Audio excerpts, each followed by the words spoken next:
En 1964, des jeunes militants déterminés décident de prendre les armes contre Duvalier.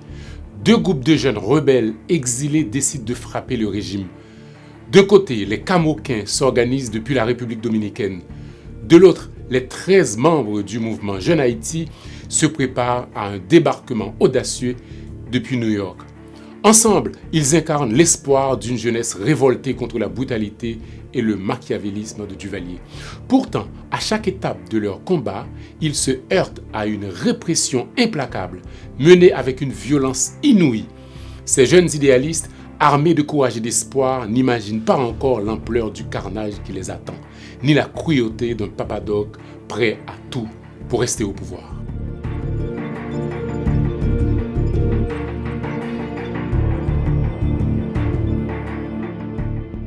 En République dominicaine, un groupe de jeunes militants anti-duvalieristes cherche à tout prix le moyen de passer à l'acte. Fred Baptiste, âgé de 30 ans, et Gérard Lafontan prennent la tête du mouvement. Les membres s'entraînent le soir à l'abri des regards et préparent une invasion en Haïti afin de renverser Duvalier. Ces jeunes militants se font appeler Camoquins, d'après le nom d'une pilule anti-malaria utilisée en Haïti à l'époque. À leurs yeux, ce nom exprime l'antidote du mal qui est en train de détruire Haïti, à savoir le duvalierisme. À partir de ce moment-là, le terme Camoquin va être généralisé et devenir le terme favori pour désigner les opposants au régime. Si ces jeunes militants prennent le nom de Camoquin, leur mouvement sera baptisé Force armée révolutionnaire haïtienne. Le 27 juin 1964, les Camoquins débarquent à Saltrou sur la côte est d'Haïti. À leur arrivée, 2 d'entre eux sont morts accidentellement par noyade alors qu'ils tentaient de décharger le petit bateau qui les transportait. 2 autres prennent la fuite devant la réalité de la mission qui les attend. Ils se rendent compte qu'ils n'ont pas suffisamment d'armes. Ils étaient 29 à leur arrivée, ils sont maintenant 25. Un tonton Macoute qui les a repérés s'empresse d'aller annoncer la nouvelle à ses supérieurs. Il est intercepté par les Camoquins et tué à coups de machette. Réduits à 25 par les 2 noyades et les 2 désertions, les Camoquins s'enfoncent dans la montagne. Ils ont choisi d'occuper des espaces difficiles d'accès de la chaîne de la Selle. Le 30 juin, Duvalier apprend la nouvelle du débarquement. Fou de rage, il expédie un détachement commandé par le major Sonny Borges. Si les militaires sont équipés d'armes modernes, les Camoquins n'ont pas grand-chose à leur opposer en dehors de quelques vieux fusils datant de la Première Guerre mondiale. Ils ont aussi bricolé des grenades, mais leur plus grande force réside dans leur détermination à renverser Papa Doc, quitte à laisser leur peau. Les militaires et tonton Macoute, dépêchés sur le terrain, tirent comme des fous sur tout ce qui bouge, bien qu'ils n'arrivent pas à repérer les rebelles. S'imaginant avoir encerclé les Camoquins, Borges transforme tout un secteur en stand de tir. Pendant 3 semaines, les Camoquins vont donner du fil à retordre aux hommes de Duvalier au cours d'une partie de cache-cache mortelle. Pendant que ces hommes se démènent sur le terrain, Duvalier imagine que les envahisseurs ont reçu l'aide américaine et il décide d'envoyer un message fort aux Américains. Il endosse son uniforme kaki, il se rend alors, à Fort-Dimanche et donne l'ordre à Mme Max Adolphe, la directrice de la prison, de lui désigner 21 détenus. Rien dans ses manières froides ne laisse deviner sa rage. On apprendra plus tard que Mme Adolphe imaginait que le président voulait marquer son élection à vie par une mesure de clémence envers quelques-uns de ses prisonniers. Parmi les gens qu'elle sélectionne se trouvent plusieurs de ses amis. Tous seront exécutés sur ordre de Duvalier. Le lendemain, Papa Doc délègue un émissaire pour informer les diplomates des exécutions qui viennent d'avoir lieu. Croyant que les États-Unis ont trempé d'une façon ou d'une autre dans l'expédition en cours, il veut montrer ce qui attendent ceux qui essayent de le nuire. Des arrestations arbitraires s'opèrent à Jacmel. Des étudiants sont jetés en prison et tabassés sans ménagement. Quelques-uns seront exécutés. Puisque les rebelles sont des exilés, les duvalieristes appréhendent tous ceux qui ont un proche en exil. La logique est à la fois sadique et injuste, car ces gens n'ont rien à voir avec les assaillants. Mais le raisonnement duvalieriste est guidé par la terreur. On frappe pour punir, mais aussi pour faire peur aux autres. La presse haïtienne ne dit pas un mot sur ce débarquement. Mais le bruit commence à se répandre concernant cette évasion dans le sud-ouest du pays. Duvalier se prépare à l'éventualité d'une attaque à Port-au-Prince. Il envoie des tontons macoutes par camion entier prendre position sur les hauteurs qui dominent la capitale. Des barrages sont érigés à la fois sur la route de Kinskop et sur celle qui mène à Jacmel dans le sud-est. Même l'armée de l'air est mobilisée. Sur place, à Morne-la-Selle, les tontons macoutes affrontent dans la peur les Camoquins qui se cachent dans la montagne et on ne connaît ni leur nombre ni leur puissance de tir. Dans la plupart des cas, les duvalieristes se contentent d'occuper les marchés publics et de se venger de quiconque est soupçonné de venir en aide aux rebelles. Quand on trouve 2-3 dollars sur un paysan par exemple, on en déduit que pour être en possession d'une telle somme, il a dû l'avoir reçu des Camoquins. C'en est assez, l'homme est fusillé. Un jeune du coin du nom de Timothée se rend au marché sans avoir pris la peine d'ôter ses bottes. Cela suffit pour le désigner comme Camoquin. Les duvalieristes le fusillent sur place. Dans le village de Mapou, les paysans accueillent les envahisseurs au cri de Vive Fignolet. Sur place, le propriétaire d'un magasin du nom de Bernadotte, un redoutable tonton macoute, prend la fuite en laissant son commerce à sa femme. Immédiatement, les Camoquins saisissent le magasin et distribuent les marchandises et l'argent de la caisse aux paysans. On trouve aussi des documents d'hypothèque établis sur les terres des villageois. Au cours d'une cérémonie solennelle, les Camoquins brûlent les documents en présence des intéressés, c'est-à-dire les paysans. Un des Camoquins se rappelle le spectacle de sa mère traînée hors de chez elle par les tontons macoutes qui la tirent par les cheveux. Dominé par la soif de vengeance, il tue la femme de Bernadotte dans un excès de colère. Les paysans pillent le magasin du tonton macoute, chacun emportant chez lui ce qui lui convient. Plus tard, Bernadotte reviendra accompagné d'une armée de tontons macoutes. Il leur suffira alors de trouver un objet de son magasin chez un paysan pour l'exécuter. L'assassin de Madame Bernadotte prend la fuite et trouve la mort sous les balles des Dominicains lorsqu'il essaie de traverser la frontière en compagnie d'un autre rebelle. Les Camoquins commencent à avoir une notoriété dans la région. De nombreux paysans veulent les rejoindre, mais un problème se pose. Il n'y a pas assez d'armes ni de vivres pour tout le monde. Ils vont donc décourager les recrues, qui seraient au fond des parasites puisque sans moyens, ils n'apportent rien au groupe. Les rebelles plantent leur camp dans le massif de la Selle. Mais leur situation devient de plus en plus précaire. Terrassés par la soif et la faim, ils se retranchent vers la frontière et gagnent la République dominicaine. Mais ils vont revenir, bientôt. Pendant ce temps, l'autre groupe de rebelles est en train de se structurer à New York. Il s'agit du mouvement Jeune Haïti qui se prépare à débarquer aussi. Et Duvalier est parfaitement au courant. Les 13, comme on les appelle, parce qu'ils étaient au nombre de 13, vont mener la guérilla pendant près de 3 mois face à la machine duvalieriste. Les militants de Jeune Haïti sont bien entraînés et ont reçu le soutien des services secrets américains qui, par la suite, les abandonneront. Revenons aux Camoquins. Entre-temps, ils sont arrêtés par les soldats dominicains, puis libérés après que les Américains aient confirmé qu'ils n'étaient pas des communistes. Ils ont quand même eu le temps de cacher leurs armes dans les bois à la frontière avant d'être arrêtés. À leur libération, ils retournent en Haïti et débarquent près de Jacmel le 5 août 1964. Le même jour, et sans qu'il n'y ait la moindre coordination, un commando composé des membres de Jeune Haïti débarque près de Dame-Marie à la même date, soit le 5 août 1964. D'après le plan qui avait été élaboré par les membres de Jeune Haïti, ils étaient censés débarquer à Jérémie, mais on les a laissés à Petite-Rivière de Dame-Marie, à 2 jours de marche de Jérémie. Venus en renfort de l'action des Camoquins, les très jeunes de Jeune Haïti vont donner des sueurs froides à Duvalier. Aux premières nouvelles de ce débarquement à Dame-Marie, Duvalier crie au communisme et s'empresse d'informer l'ambassade américaine. Il prétend que, d'après les renseignements haïtiens, le pays vient d'être envahi par 200 guerrieros de chez Castro. Selon Duvalier, les communistes sont arrivés avec des moyens importants. La manœuvre vise en effet à obtenir le soutien des Américains qui avaient horreur des communistes. Le groupe des 13 commence à prendre position. La péninsule sud est déclarée zone de guerre par Duvalier qui l'isole du reste du pays par un cordon de troupes lourdement armées. À l'autre bout du pays, dans le sud-est, les Camoquins ne restent pas inactifs en ce mois d'août. Cette fois, ils ont trouvé près de la frontière une base où s'approvisionner en eau et en vivres. Le 11 août, après s'être séparés en 3 groupes, ils se dirigent vers la forêt des pins. Ils sabotent une scierie qui appartient au major Tassi, l'un des chefs des Tontons Macoutes.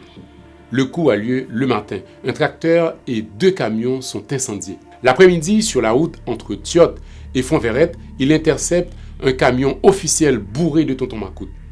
Aussitôt, une fusillade éclate.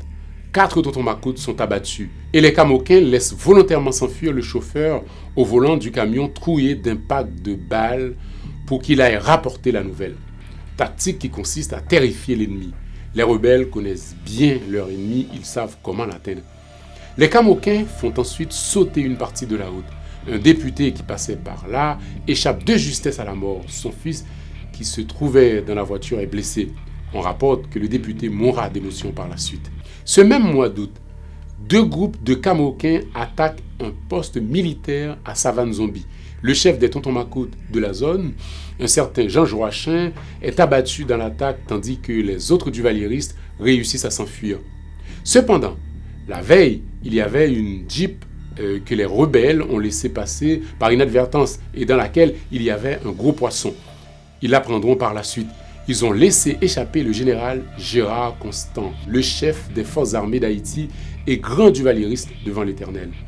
Entre-temps, pris de panique, les Tontons Macoutes de Savane-Zombie s'empressent de déchirer leurs cartes d'adhérents pour qu'on ne les identifie pas. En cas d'attaque des Camoquins, ils n'ont qu'à crier à bas Duvalier pour avoir la vie sauve. Petite parenthèse, il faut savoir qu'à l'époque, la carte d'identité des Tontons Macoutes était aussi une arme. Souvent, ils raquettent et arrêtent même les gens en présentant uniquement leur carte de milicien. De son bureau au Palais National, Duvalier dirige personnellement les opérations de répression. Il a fait installer un gros émetteur-récepteur de radio.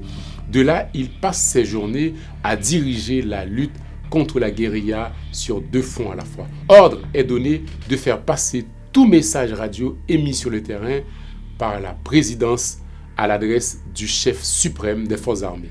Les Camoquins continuent de donner du fil à retordre au régime. Duvalier ne décolère pas. Persuadé que ces rebelles ont reçu le soutien des Dominicains, il décide alors de rendre aux Dominicains la monnaie de leurs pièces. Il fait libérer quelques prisonniers dominicains qui étaient incarcérés en Haïti et leur fournissent de l'argent, des armes, des uniformes et le tout accompagné de chantage et de menaces pour qu'ils aillent attaquer et incendier le poste dominicain à la frontière. Les faux rebelles attaquent le poste à coups de grenade mais ne résistent pas à la réponse de l'armée dominicaine. Certains sont tués, d'autres sont arrêtés. Lors de leur procès qui a lieu à Santo Domingo le 21 août 1964, ils révèlent comment Duvalier les a obligés à commettre l'attaque. Mais avant le procès, le 18 août, Papa Doc s'empresse de publier un communiqué aux agences de presse internationales présentes à Port-au-Prince. Selon le communiqué du gouvernement haïtien, des immigrés dominicains ont pénétré dans leur pays par la force. Ils tiennent position près de la frontière et ont déjà constitué un gouvernement provisoire. Par cette manœuvre, Papa Doc essaie de jeter le trouble chez le voisin afin de se venger. Mais son coup n'a en effet rien donné. Pendant ce temps, le groupe Jeune Haïti gagne du terrain. À leur tête se trouve Gusler Vildouin, 28 ans, ancien aviateur de l'armée américaine et fils d'un colonel battu à mort par les Tontons Macoutes en avril 1963. Gusler Vildouin est secondé par Gérard Brière, 30 ans, étudiant en sciences économiques ayant vécu aux États-Unis et servi dans l'armée américaine. Accusé d'avoir comploté, son frère Éric a été torturé à mort par la police secrète de Duvalier en 1960. La plupart de ces très jeunes sont des mulâtres originaires de Jérémie. Et ça, Duvalier le sait très bien. Il va utiliser cette information pour commettre le terrible massacre connu sous le nom de Vêpres jérémiennes. On y reviendra tout à l'heure. Lors d'un affrontement survenu près de Jérémie, les membres de Jeune Haïti ont réussi à attirer dans une embuscade un détachement du fameux bataillon tactique de Duvalier et lui a infligé de lourdes pertes. Les assaillants n'arriveront toutefois pas à s'emparer de la ville de Jérémie. Face à la déroute de ces hommes, l'humeur de Duvalier est massacrante. On entend sa voix pressante par la radio émetteur. Il lance à ses hommes sur le terrain « Amenez-moi un prisonnier, juste un ».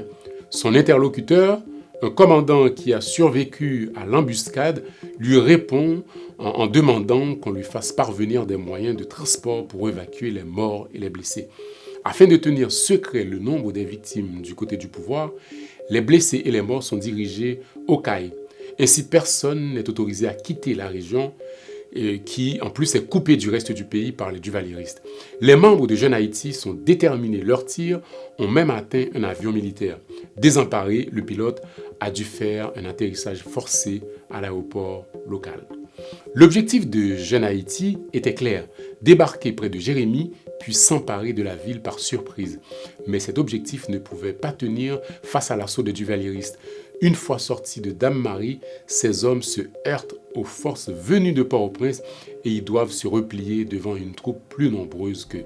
Une autre partie de leur plan d'action va devenir également irréalisable. En effet, il a été prévu qu'ils garderaient un contact radio, soit pour demander des renforts si tout se passe bien, soit pour s'échapper par voie de mer si les choses se gâtent.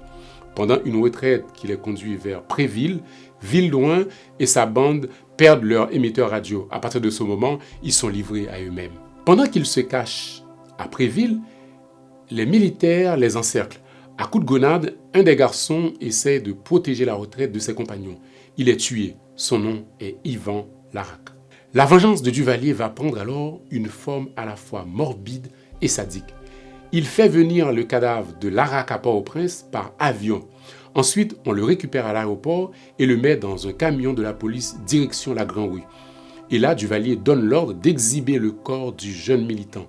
Les passants peuvent contempler le cadavre attaché à une chaise. Papadoc pense que c'est Larac le meneur. Il fait accrocher alors sur le cadavre une pancarte portant l'inscription suivante « Chef des apatrides, tué à la Grand'Anse ». Les restes de la dépouille en décomposition vont rester ainsi exposés pendant 3 jours. L'ambassadeur du Libéria, scandalisé par une telle barbarie, ira se plaindre au ministère des Affaires étrangères qu'un tel spectacle est une honte pour des gens de descendance africaine. Duvalier n'en aura cure. Mais l'horreur ne s'arrête pas là. Duvalier donne l'ordre au tonton Macoute de massacrer les familles des rebelles à Jérémie. Hommes, femmes et enfants vont être torturés et exécutés, leurs maisons pillées et brûlées. On estime les victimes à plus d'une centaine. La famille Sansaric va payer un lourd tribut. Les Sansaric sont une famille de mulâtres. On les accuse à tort d'avoir un fils dans les rangs des rebelles. On a pillé leurs biens et exécuté plusieurs membres de leur famille. Les hommes de Duvalier massacrent aussi les familles Drouin, Villedoin, Laforêt et Guilbeault. Gérard Guilbeault, commerçant de Jérémie, et sa femme, née Drouin, sont exécutés. Chez les Villedoin, le premier à périr est le père. Ensuite, les tontons Macoute s'emparent de la mère et de ses 2 enfants, Lisa, 18 ans, et Franz, 16 ans. On rapporte qu'ils meurent en chantant un cantique. Pendant ce temps, les effectifs de Jeune Haïti diminuent à mesure que la bataille s'intensifie et ils finiront par être éliminés un à un. Le 17 août, ils affrontent les tontons Macoute à Karouane. Il y a des pertes des 2 côtés. Ils se réfugient ensuite dans la montagne. Le 29 août, une patrouille gouvernementale tombe dans une embuscade. Le capitaine Léon Achille est blessé et capturé par les rebelles.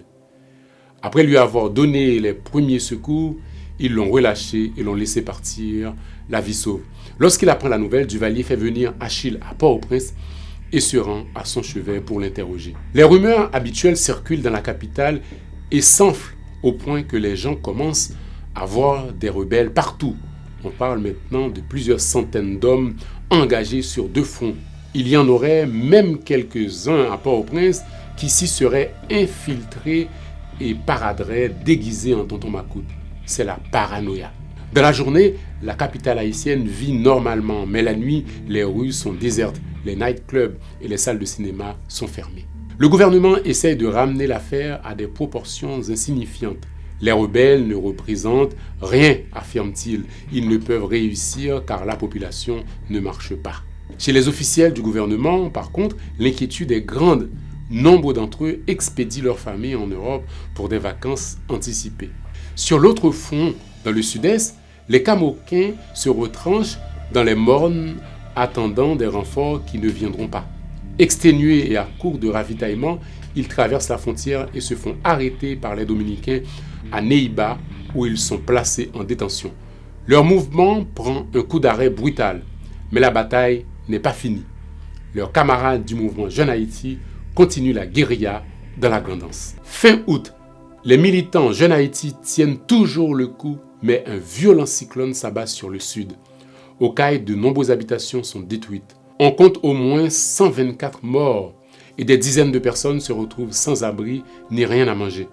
Cela va affecter négativement l'opération des rebelles.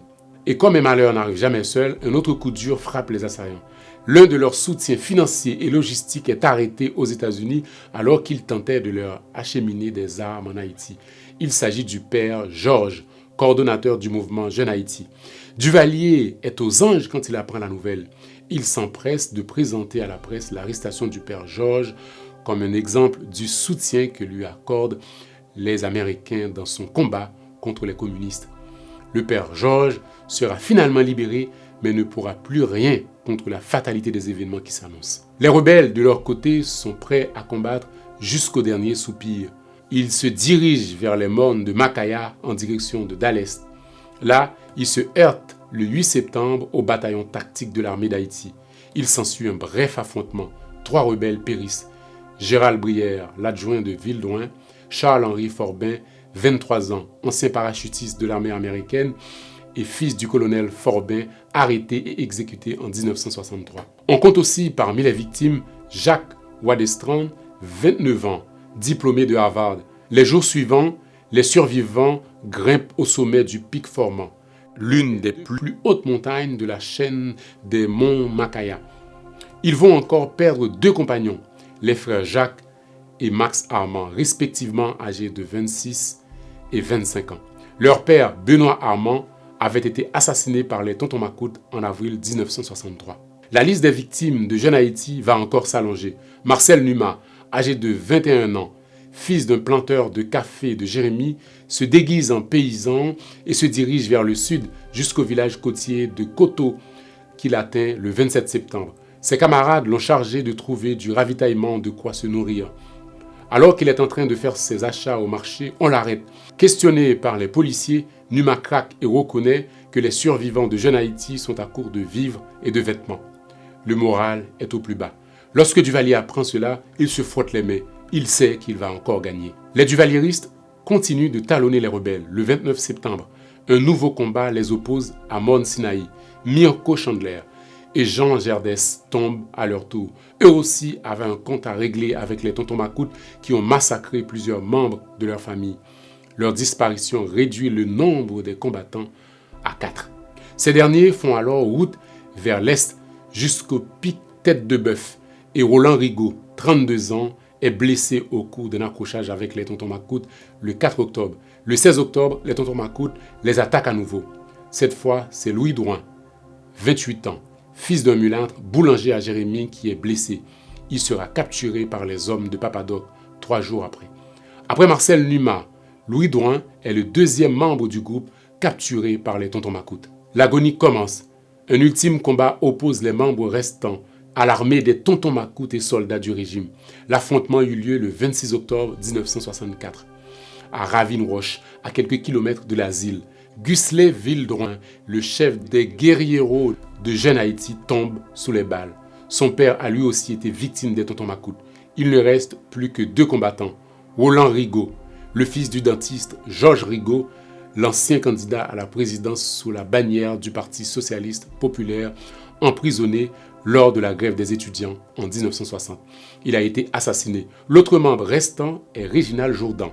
Lui est l'un des rares survivants de la famille d'Hector Riobé, le jeune révolutionnaire mort au combat en juillet 1963. Nous avons raconté dans une précédente vidéo l'histoire de ce jeune homme qui s'était juré de venger son père assassiné par Duvalier. Je vous mets le lien en description si ça vous intéresse. Après avoir tiré leur dernière cartouche, c'est à coups de pierre que Réginald Jourdan et Roland Rigaud accueillent les miliciens et les soldats. Mais rien n'y fait, l'étau se resserre. Tout est fini, ils sont abattus. Comme il se doit, on envoie leur tête à Duvalier, à Port-au-Prince.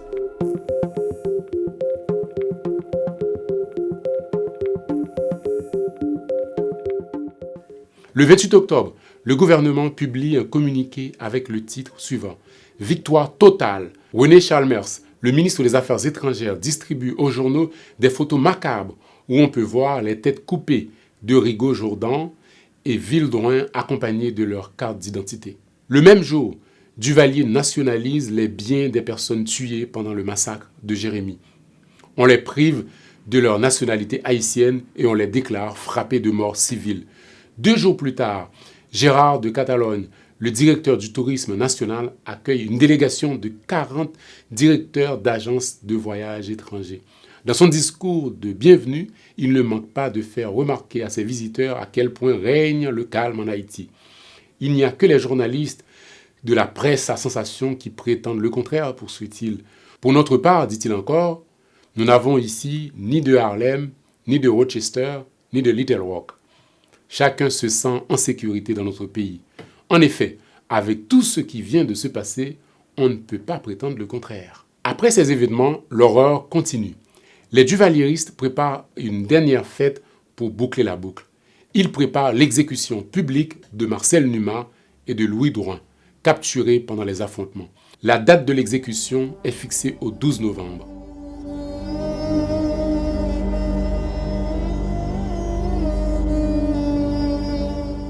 Très tôt ce matin-là, plusieurs milliers de personnes se bousculent devant le mur du cimetière de Port-au-Prince pour assister à l'événement. Afin de s'assurer qu'il y aurait beaucoup de personnes, le gouvernement a décrété la fermeture des écoles et des magasins.